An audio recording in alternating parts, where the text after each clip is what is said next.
obsessed stalker who stabbed his former co-worker to death in her bed has been sentenced to 36 years behind bars. Celeste Manno was a beautiful young lady who only saw the finer things in life. So much so that it seemed as if she saw the world through a different lens. But when a simple crush completely transformed into an obscene obsession, Celeste found herself in a dilemma that would eventually lead to her tragic death. Manno was stabbed 23 times a few days before her 24th birthday, after having been stalked for months by a killer she knew quite well. This is the twisted case of Celeste Manno. It all began in June 2019 when 35-year-old Louis Seiko was fired from his job at a telephone company, Serco's call center, in South Morang, Australia, a company where Celeste also worked. Being his team leader, young Celeste was asked to escort Seiko out of the building, and while she did, something strange happened. Louis kissed her on the cheek as a way of saying goodbye before leaving. Celeste was shocked at the gesture but didn't think too much of it, even though Seiko had never acted that way towards her. However, once Celeste got home from work, she told her mom, Aggie, what had happened and how her former colleague Seiko kissed her on the cheek, but with an infectious smile on her face, her mom, Aggie, responded, saying, "He probably had a crush on you for a while," which Celeste quickly brushed off. Aggie and Celeste eventually changed the topic of their conversation and spoke at length about their goals, aspirations, and life in general before they both said goodnight. A few days passed and nothing was heard from Seiko until one morning. Celeste woke up to a love letter from Seiko in her Instagram DM. In that letter, Seiko told her how beautiful she was and how she could light up any room with a smile. Celeste responded, "Thanks for the compliments," though she was startled as she never saw it coming. But before she knew it, Seiko began bombarding her with endless messages professing his love for her. Despite her attempts to brush off the messages and move on with her life, Seiko persisted. Celeste soon realized that Seiko was not doing all of this for a simple thank you. He wanted much more than that. On that realization, she made it clear to Seiko that he wanted something she could not give him since she was in a relationship. After making things clear to Seiko, Celeste turned her focus to work and relationship with her co-worker, Chris. But Louis Seiko persisted, sending dozens of messages to Celeste, expressing his lust and obsession for her.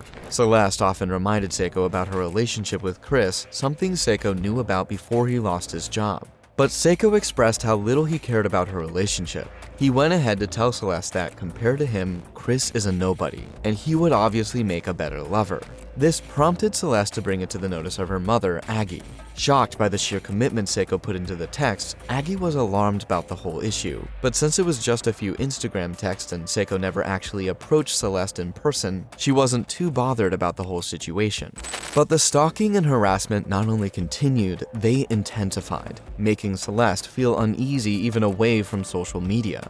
She felt like there was always someone watching her and breathing down her neck. She also feared Seiko would eventually start showing up at her doorstep or outside her workplace. As his texts got more unbearable, she decided to block Louis. But to her surprise, just minutes after blocking him, he would return with a new profile and a longer paragraph expressing his emotions. Seiko was relentless, and Celeste was left with no other choice but to go to her mom once more to tell her just how bold and persistent Seiko was. Together, they devised a plan of action, deciding that ignoring Louis might be the best course of action, hoping that ignoring him might be enough to get him bored and tired. After the conversation, Celeste decided to stop opening and reading his texts, hoping that by not giving him the attention he desperately needed, he would eventually give up his pursuit. However, Louis Seiko was not moved by Celeste's silence. Once he noticed that his carefully crafted messages were not being read, he resorted to creating new profiles under different names in an attempt to regain her attention. This cunning tactic proved to be alarmingly effective, as Celeste found herself drawn to the mysterious new profiles, making her fall into Louis' trap time and time again. To the shock of everyone who heard about it, this cycle of harassment kept on for 6 long months, with Seiko not missing a single day. This insane show of dedication even caused Aggie to leave a comment saying, if he showed this much dedication towards his job, then he wouldn't have lost it. Despite Celeste's best efforts to distance herself from Louis Seiko, he was just getting started. He would only stop once he had Celeste all to himself. Day after day, without fail, Louis tormented Celeste with his declarations of love, refusing to let up on his pursuit despite her continued silence. Even though Celeste ignored him, he kept on texting, coming up with new ways to gain her attention online. Celeste found it difficult to even upload her Instagram status because she knew that would just be feeding the hungry beast named Louise Seiko. She tried her best to stay away from social media, even if it was already a huge part of her life. She kept on blocking Seiko's new profiles, even though it wasn't really helping. But things only seemed to be getting worse as, in time, the way Seiko texted completely changed. Soon enough, he no longer expressed how he felt towards Celeste. Instead, he kept telling her what he would do to her once he had her in his arms.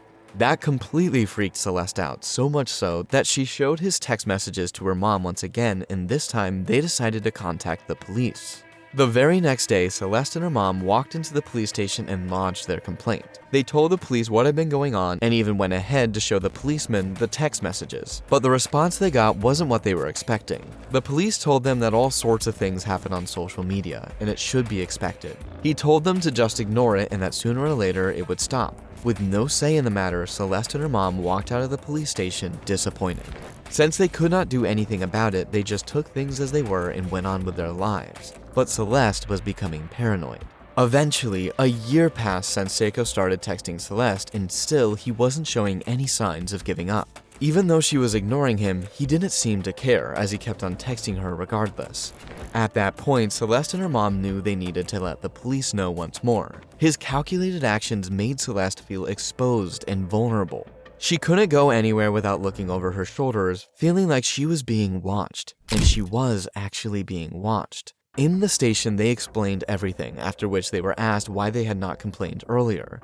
With obvious anger, Celeste's mom told them how they had come 6 months earlier and were sent back without any action taken, and to their surprise, the policeman responded, "Let's just say some of us do our jobs better than the rest." Without wasting any more time, all the details were written down and a restraining order was obtained and sent to Louise Seiko, restraining him from contacting Celeste and her family members until further notice. Relieved that the police were now involved, Celeste allowed herself to breathe a sigh of relief, hoping that their intervention would put an end to the torment she had endured for over a year. For the next month, it seemed as though her prayers had been answered. The incessant messages ceased, the relentless stalking came to a halt, and even the haunting presence of her stalker on social media disappeared. With each passing day, Celeste began to feel a glimmer of hope that she could finally reclaim her life and break free from the suffocating grip of her tormentor. The absence of his unwelcome attention allowed her to relax and enjoy moments of peace, free from the constant fear of being watched and pursued. Gone were the days of checking over her shoulder and living in a state of constant fear. Celeste allowed herself to believe that she had finally escaped the eyes that had once watched her every move, finding solace in the newfound sense of safety and security that had eluded her for so long. She began actually living without a care in the world. Her relationship kept getting better, and even her job got a lot more bearable than it used to be. Unknown to Celeste, Seiko's quiet didn't mean everything was over. On receiving the restraining order, Louise Seiko became consumed by feelings of depression and jealousy, which reached a dangerous new level. Fueled by his intense emotions, he devised a plan to escalate his stalking behavior, determined to maintain his grip on her life. His first step was to station his car outside Celeste's workplace to figure out where she and her boyfriend, Chris, lived. From that point, he strategically monitored her movements, waiting patiently until she finished her shift. With each passing day, his fixation on her grew stronger, driving him to follow her every move. As time went by, Louise's relentless pursuit yielded disturbing results. Owing to his careful observation and persistence, he eventually figured out where Celeste lived, as well as where her boyfriend lived, and where they loved hanging out. Louise was so determined that he identified Celeste's exact living arrangements, even going as far as to pinpoint which room belonged to her and which belonged to her mother. Although for a season he stopped texting Celeste, Seiko refused to accept the order, listing the matter for a contested hearing in March of the following year. Meanwhile, one morning, she received a text from him saying that life would be easier for both of them if she just took down the restraining order. Following his actions, detectives arrested Seiko in August 2020, charging him with breaches of the order before releasing him back into the community. With Seiko back on the loose, Celeste became scared. She was so scared that she confided in her boss that she believed her days were numbered. "He's really going to kill me," Celeste told her colleague. A few weeks later, Celeste's boyfriend Chris surprised her with a special date. During their time together, Celeste captured a stunning photograph of the two of them, radiating joy and happiness. Excited about the memorable moment they shared, Celeste decided to share the photo on social media, hoping to spread some positivity and love. To her surprise, the post quickly garnered a significant amount of attention, with friends and followers showering them with compliments and likes. The sheer beauty and purity captured in the picture resonated with many, touching hearts and sparking conversations among those who stumbled upon it. Before long, the post began to gain momentum, catching the eye of countless users on Instagram. However, amid admiration and appreciation, an unwelcome presence remained. Louis Seco, the relentless stalker who had been fixated on Celeste for months, couldn't help but notice how happy she was around Chris. Drawn to the captivating image of the couple, his obsession with Celeste grew even stronger and slowly turned into a rage that drove him to commit a crime. On November 16, 2020, the unexpected happened. At about 4 a.m. that morning, Celeste's mother heard a loud noise coming from her daughter's room. Immediately after hearing the loud noise, she ran upstairs straight to the room only to find her daughter's window smashed open. Before she realized it, some shards of glass had pierced her feet, but her focus immediately shifted when she caught sight of her daughter Celeste lying on her bed covered in blood. While still in shock, she immediately called the police. Not long after, an ambulance appeared and the battle to save Celeste's life began. Screaming and crying uncontrollably, Celeste's mother kept asking what had happened to her. But after a policeman immediately told her it was a crime scene and that they had found a knife in the room, she immediately knew who did it. So I remember just going, Celeste, and I just ran out of bed. And in that moment, all I said was, what? Oh my God, he killed her. He said, you know who did this? I said, yeah. It was Louis Seco. He killed Celeste Manno. That night, Louis Seco drove all the way to Celeste's house, shattered her window with a hammer, and stabbed her in the chest and stomach 23 times. After that, he fled the scene. But his mischief didn't end there. That same night, Seco drove himself over to the police station and turned himself in, telling the police where they could find Celeste's body. She's dead. Go have a look, he said. You know what happened. It's your fault. CCTV footage captured from cameras across the street showed Seco fleeing Manno's house after committing his heinous crime. Once Celeste's mom heard that he turned himself in, she understood what he was trying to do. He was trying to get off on mental impairment. Seco was a former criminology graduate, and he probably knew the loopholes in the law he could exploit. Before her daughter's death, Celeste's mom didn't know much about the law, but she immediately realized that she needed to prepare herself if she wanted to get justice for the death of her beloved daughter, Celeste. In less than a month, this seriously broken mom became an expert in what she described as a seriously flawed justice system. To cope with having to live without her daughter, she had to pour her heart and soul into knowing what was to come and the path she had to walk to make sure her daughter's killer faced justice. The poor 23-year-old was tormented for more than a year and then stabbed to death in her own bed. For her mom, Aggie, it wasn't just about getting justice for her late daughter. She also wanted to make sure no other girl had to go through what her daughter, Celeste Manno, went through. To the agony of Celeste's loved ones, Seco contested how many times he stabbed Celeste, prompting a forensic expert to give graphic evidence in court concerning the way she died. Her family was forced to endure watching Seco, who was representing himself, cross-examine the expert on the various stab wounds he inflicted on Celeste. Seco disagreed with the doctor's assessment of the injuries, claiming many of the wounds on Celeste's body were caused by broken glass. Seco, during the trial, had to part ways with two lawyers. High-profile criminal lawyer Sam Norton initially represented him, but had to dump Seco after Seco refused to heed his advice and plead guilty when his mental impairment defense was thrown out by the court. Seco then appointed barrister Tim Marsh while attempting to change his plea, but he later sacked Marsh and represented himself in most of the court sessions. In March of 2022, Dr. Andrew Carroll, on behalf of Seco, argued that Seco was too mentally ill to properly direct his lawyers. But Dr. Claire McInerney, for the prosecution, believed that the prognosis could be cured. Crown prosecutor Patrick Burke then asked that Seco be assessed again, this time by forensic psychologist Professor James Ogloff.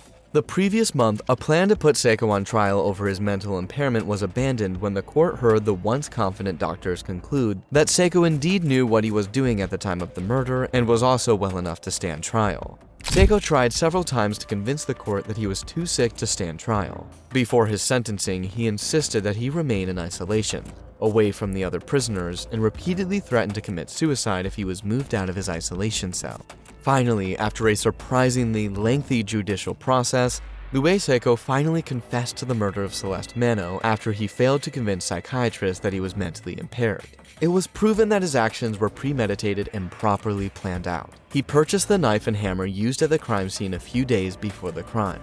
On the day of the sentencing to decide the fate of Luis-Seco, Celeste's mom, Aggie, had to face the same man who took her daughter from her. She described it as the second most intense moment in her life. The first was experiencing the death of her beloved daughter, Celeste. After 4 long years of fighting, Luis-Seco was finally sentenced to 30 years in prison, which means he will be a free man again in his early 70s. The family and friends of the late Celeste Manno were deeply disappointed with the outcome of the sentencing. Despite their efforts to seek a life sentence, they, however, realized that no amount of punishment can ever erase the pain of losing their beloved daughter. Celeste's father, in particular, expressed his anguish, lamenting that he feels responsible for not being able to protect her. He confessed that the guilt of his perceived failure would haunt him for the rest of his days.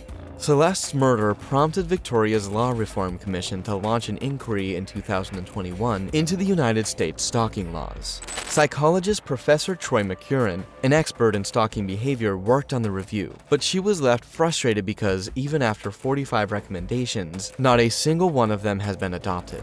She said what worries her the most about Celeste Manno's death is the government's response to the case. She went on to say that she has seen cases where stalkers have caused victims to relocate to a new town and change their identities.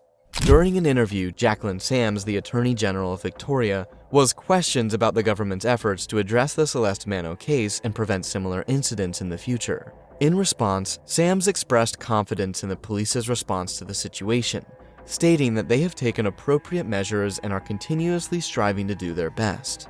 Additionally, she mentioned that the police conducted educational tours aimed at empowering young girls to recognize potentially dangerous behaviors and providing them with guidance on how to respond if they find themselves in a situation similar to what Celeste Manno experienced. Also, Professor Troy McCurran emphasized the significant mental toll caused by stalking. According to her, the key to addressing the issue begins with acknowledging its severity. She advises using clear language when discussing the problem, urging individuals to openly recognize and label it as stalking. Whether speaking to law enforcement or family members, McCurran emphasizes the importance of using precise terminology to convey the seriousness of the situation. By identifying stalking as a distinct problem requiring its own unique solution, she highlighted the importance of addressing it head-on to effectively combat its harmful effects. In addition to the immediate fear and anxiety, the psychological effects of stalking can linger long after the stalking behavior has ceased. The trauma inflicted by the experience can lead to symptoms of post-traumatic stress disorder, also known as PTSD, including flashbacks, nightmares, and hypervigilance. These symptoms can interfere with a child's daily life, making it difficult for her to concentrate in school, engage in activities she once enjoyed, or trust others. Overall, the psychological effects of stalking on a female child can be devastating, robbing her of her sense of safety, security, and self-worth. Parents, caregivers, and communities need to recognize the signs of stalking and provide the necessary support and resources to help the child heal and rebuild her life. Celeste's parents shared that their daughter, like any other 23-year-old, had dreams and aspirations for her future. However, her life was tragically cut short, depriving her of the opportunity for a second chance. The thought of Celeste's killer potentially being granted a second chance weighs heavily on them, haunting them with the injustice of it all. They struggle to come to terms with the fact that their daughter will never have the chance to fulfill her dreams, while her perpetrator may have the opportunity to move on with their lives. If there is one thing that is to be learned from this story, it is that if you, a friend, or even a family member of yours find themselves in the same situation as Celeste did, action should be taken immediately. Your life is what is most important. Thanks for making it to the end of this video. Let us know what you think in the comments section. Don't forget to leave words of encouragement for the family of the late Celeste Manno in the comments section. We will see you in the next video. Bye.